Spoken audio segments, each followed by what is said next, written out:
దేవునికి స్తోత్రం. ప్రియమైన సహోదర సహోదరులకు శుభాభివందనములు. యేసుదేని వాగ్దానము కొరింథీయులకు రాసిన మొదటి పత్రిక 10:6 వారు ఆశించిన ప్రకారము మనము చెడ్డవాటిని ఆశించుకున్నట్లు ఈ సంగతులు మనకు దృష్టాంతములుగా ఉన్నవి. చూడండి, ఐగుప్తు దేశంలో ఇశ్రాయేలు ప్రజలు బానిసత్వంలో ఉన్నారు. వారిని విడిపించడానికి దేవుడైన యెహోవా దైవజనుడైనటువంటి మోషే గారిని అక్కడ పంపించారు. వారిని ఐగుప్తు దేశంలో నుంచి బయటికి తీసుకొచ్చి దేవుడు సిద్ధపరిచినటువంటి పాలు తేళ్లు ప్రవహించే దేశంలోనికి వారిని ప్రవేశపెట్టాలనుకున్నారు.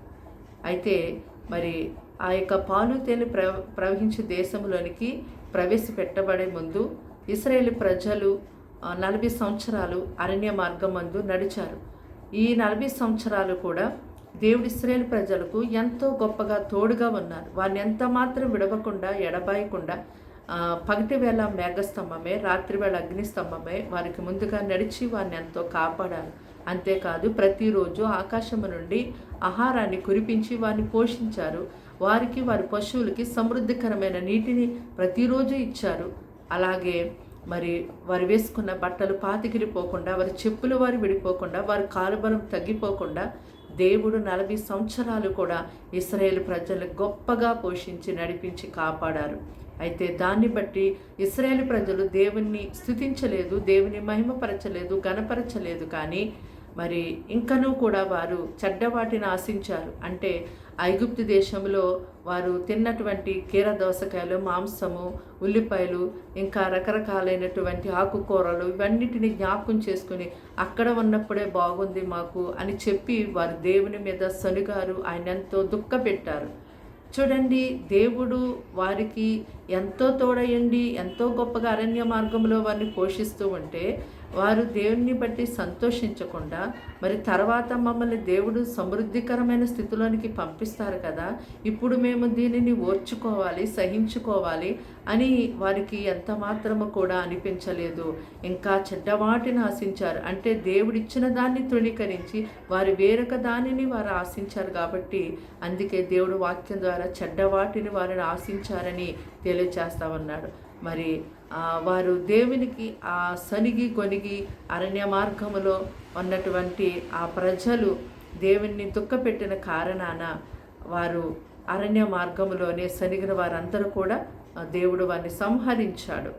అలాగనే మరి ఈ దినాన దేవుని ప్రజలుగా ఆయనను వెంబడిస్తున్నటువంటి వారు ఏ స్థితిలో దేవుడు మిమ్మల్ని ఉంచారో ఆ స్థితిని బట్టి సంతృప్తి కలిగి దేవుని స్తుతించండి. దేవుడు మీ కొరకు దాచి ఉంచినవి ఎంతో గొప్పవి. అవి మీ తలంపుల కంటే ఆయన యొక్క తలంపులు గొప్పవి, బహు విస్తారమై ఉన్నవి. ఆయన తన ప్రజలైనటువంటి వారికి సమస్తము కూడా సమకూర్చి జరిగించి దేవుడై ఉన్నారు. అవి మేలుకరమైనవే కానీ హానికరమైనవి కానే కాదు. అవి సమృద్ధితో ఇచ్చేటటువంటి వాటిని దేవుడు మన కొరకు సిద్ధపరిచారు. కాబట్టి దేవుని ప్రజలైనటువంటి వారు ఈ లోకాన్ని ఆశించి దేవుని యొక్క ప్రణాళికను, దేవుని యొక్క చిత్తాన్ని తృణీకరించుకునే వారిగా ఉండకూడదు. నేను ఏ స్థితిలో పెట్టారో ఆ స్థితిలో దేవుని స్తుతిస్తూ ఆరాధిస్తూ గణపరుస్తూ ఉండు. దేవుడు నిన్ను ఒక బలమైనటువంటి సాక్షిగా, అంటే ఒక మంచి ఉన్నతమైన స్థితిలోనికి దేవుడు తర్వాత నిన్ను నడిపిస్తారు. ప్రార్థన. దేవానికి వందనములు, స్తోత్రాలు, స్తుతులు చెల్లిస్తున్నాం తండ్రి. నీ మాటలు వింటున్నా నీ బిడ్డలు మీ రక్తంతో కడిగి ముట్టి స్వస్థపరిచి బలపరచండి. వారికి వారింటి వారికి రక్షణ ఇవ్వండి. వారిని వారి పిల్లలు పోషించండి. మీరు ఏ స్థితిలో ఉంచారు ఇదేనా నా స్థితిని బట్టి నేను స్తుతించే ప్రజలుగా వీరు లేవనెత్తండి. సొనిగే కొనిగే జీవితాలు వారి నుంచి తీసివేతండి. వారి కొరకు నువ్వు ఇంకా గొప్ప వాటిని సిద్ధపరిచావు.